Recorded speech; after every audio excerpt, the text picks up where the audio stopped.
Hey everyone, welcome to another deep dive. You know how much we all love getting into those really complex subjects. Absolutely. And today is no exception. We're tackling the big one, the story of Earth. The whole shebang, billions of years in the making. Exact. And to guide us on this journey, we've got this incredible book, Earth's Unparalleled Journey, a scientific exploration. A fantastic read. It really dives deep into the science behind Earth's formation and evolution.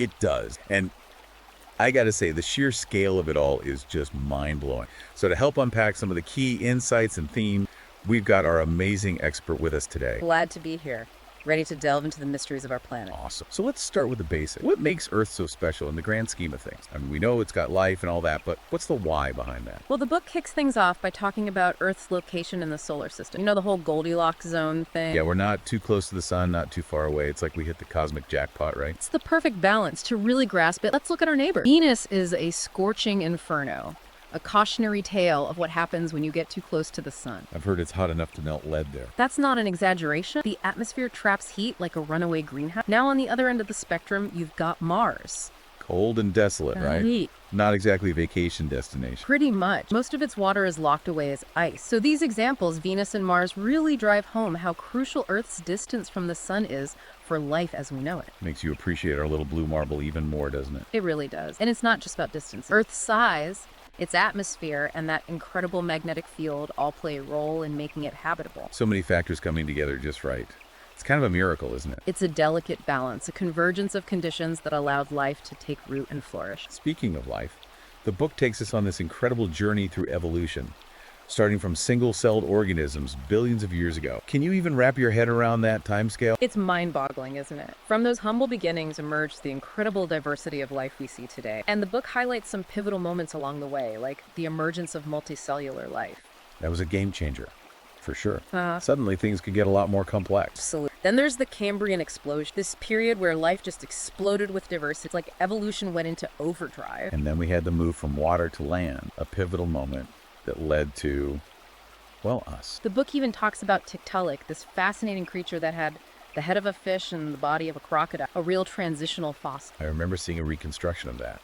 It's crazy to think about those first tentative steps onto land, paving the way for all terrestrial life. It's a story of adaptation and change on an epic scale. It makes you wonder about those extremophiles, the organisms that thrive in those seemingly impossible environments. What can we learn from life forms that push the boundaries of what we consider possible? Extremophiles are fascinating. They show us that life can exist in the most unexpected places, from boiling hot springs to the depths of the ocean. It challenges our definition of what life is and where it can thrive. It makes you think about the potential for life on other planets, right? Maybe out there somewhere there are organisms clinging to existence in ways we can't even imagine. The possibilities are endless. It really opens up the mind to the sheer tenacity of life. Now, the book devotes a whole chapter to water, calling it the lifeblood of our planet, which makes sense, right? I mean, we all know how important water is. Absolutely. Water is fundamental to every living thing on Earth. It's the perfect solvent. It's vital for temperature regulation, and it's involved in countless biological processes. The book even talks about how water is crucial for healthy skin, which I found interesting. It's true. We often take water for granted, but without it, life as we know it simply wouldn't exist. So true. Okay, we've covered Earth's prime location, the incredible journey of evolution, and the importance of water. But now I want to touch on something a bit more, well, controversial. The impact of humans on this incredible planet. The book doesn't shy away from that. It explores both the positive and negative aspects of human influence. Right. It's easy to focus on the doom and gloom. But the book also highlights some positive things humans have done, like advancements in renewable energy and those successful conservation programs that have brought species back from the brink. The recovery of the American bald eagle is a great example. It shows that when we put our minds to it, we can actually make a difference. It's inspiring, right? Yeah. But then there's the flip side, deforestation, pollution, and climate change. The book doesn't sugarcoat those hard truths. It presents some sobering statistics about the state of our planet. It's a call to action, a reminder that we need to be more responsible stewards of our home. You're right. It's easy to feel overwhelmed, but awareness is the first step. We need to recognize the challenges and then figure out how to overcome them. Exactly. We have the knowledge, the technology, and the resources to make a difference. It's not too late to change course.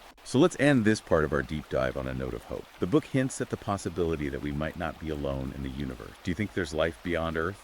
The search for extraterrestrial life is one of the most exciting and tantalizing frontiers in science. It raises so many questions, so many possibilities, and to think the answers might be out there waiting to be discovered. It's mind-blowing, right? The thought that we might not be alone in this vast universe. It's a concept that sparks the imagination. It does. And it brings us to the Fermi paradox. This idea that statistically speaking, alien civilizations should exist, yet we haven't found any concrete evidence of them. Why is that? That's the million-dollar question, isn't it? Yeah. It really makes you ponder our place in the cosmos. Are we truly alone, or are we just looking in the wrong places? There are so many possible explanations, each more mind-boggling than the last. It's a question that keeps scientists and philosophers up at night. It really is a mystery for the ages. But you know what else is fascinating about Earth? What's that? Its magnetic field. It's like this invisible shield protecting us from all sorts of harmful stuff from space. You mean like a force field? That's pretty cool. Does the book talk about that? Oh yeah. It explains how the magnetic field deflects solar winds and cosmic rays, those high-energy particles that would otherwise bombard our planet. So it's like Earth's personal bodyguard,